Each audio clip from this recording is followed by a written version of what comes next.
here in Camarillo, California, and we're at the Vitesse headquarters. I'm sitting here with CTO Martin Nuss. Martin, thanks for taking the time today. Glad to have you here.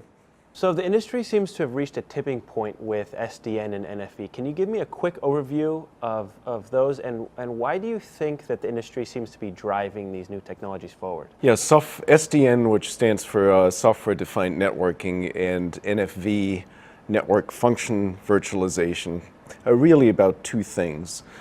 First is it's actually virtualizing the network, so abstracting the network from the underlying infrastructure. And the second one is actually then making these resources programmable and make them available to software controllers, infrastructure managers, so that actually in a higher layer of software can actually program those network resources. And the goal is really to present the network as a service. And so that multiple applications, multiple services, and actually possibly even multiple service providers can actually use the same underlying network infrastructure and to create new services more quickly in a more agile way. And the initial focus on motivation for service providers to look at SDN and NFV was really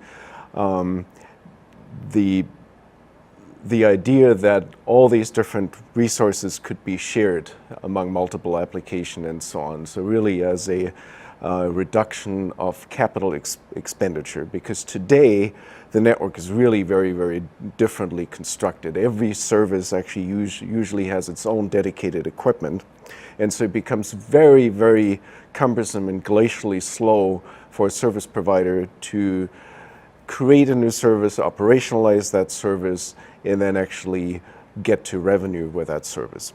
In SDN NFV, because it's a programmable infrastructure, because it's a programmable network as a service, now not only can you share the infrastructure, but actually much more importantly, and I think that's where the service providers are focusing on, you can create a new service much faster, much quicker in software, and therefore actually improve your top-line revenue growth. And that's actually why service providers today are primarily focusing on the benefits of NFV, Network Function Virtualization. Now, SDN and NFV are often spoken about in the same breath. Give me the rundown, though. What are some of the similarities and what are the differences?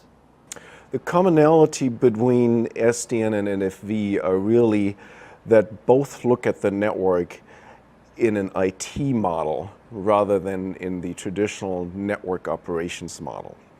And the other commonality is also that it's actually about policy-based networking, so essentially programming the network and the network resources in such a way that policies can be met for the service that is actually being created. The differences between NFV and SDN are pretty simple. So NFV is really mostly about processing, so processing like in a computer processing, while SDN really focuses on moving packets from point A to point B. And so one is more about the packet processing locally, the other one is about moving packets within a network. Examples would be service activation and service creation, packet processing for the evolved packet core in LTE wireless networks, content distribution networks for video distribution, call setup, video conferencing setup and transcoding, firewalling, applications accelerations. Those are all things that lend themselves to processing functions that can be done in a computer.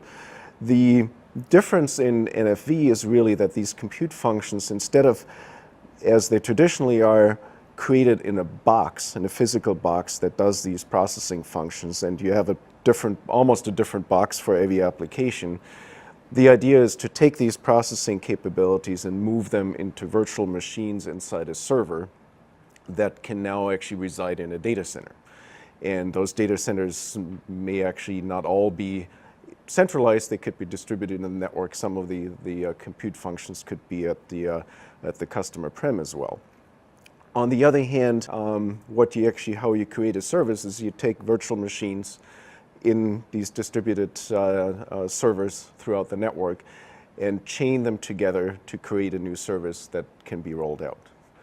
SDN, again, is about moving packets from point A to point B.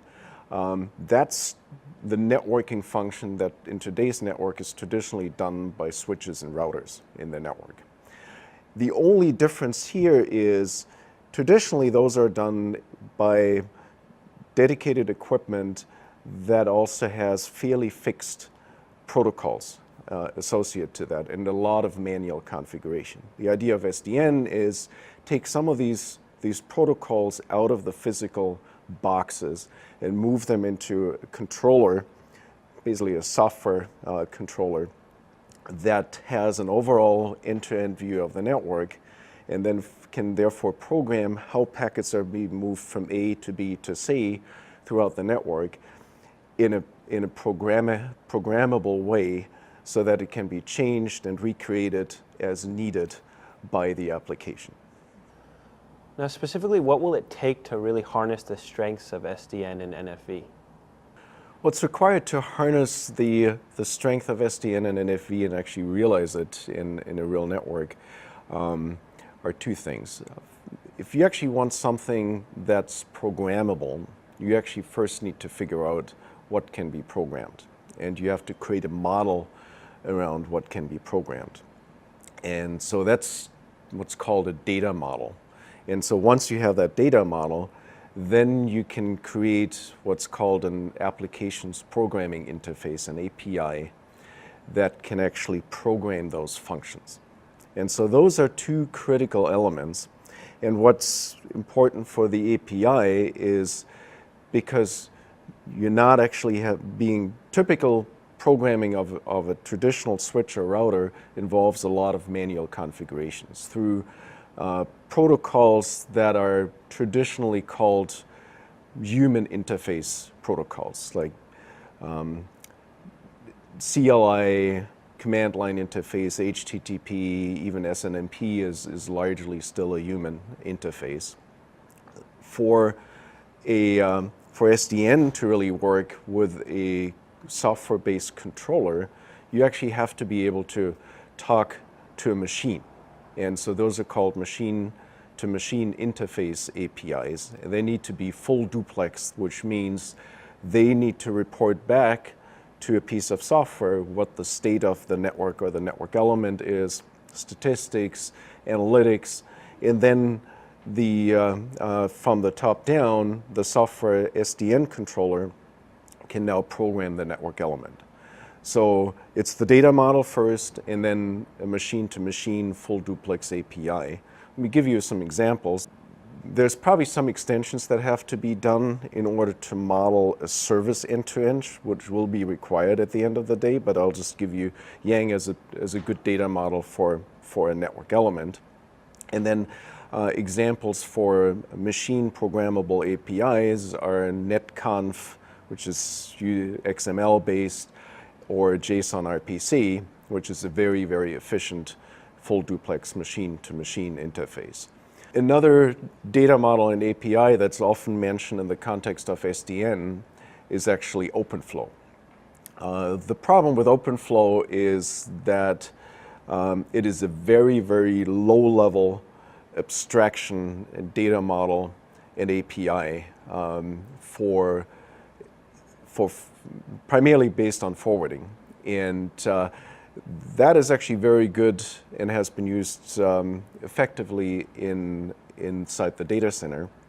However, in a service provider environment, with its rich topology and a lot of the service creation, quality of service requirements, it becomes very inefficient to use OpenFlow as a data model and API. So these higher level abstraction of the capabilities of the network, like netconf and JSON RPC, become much more efficient in the service provider networks.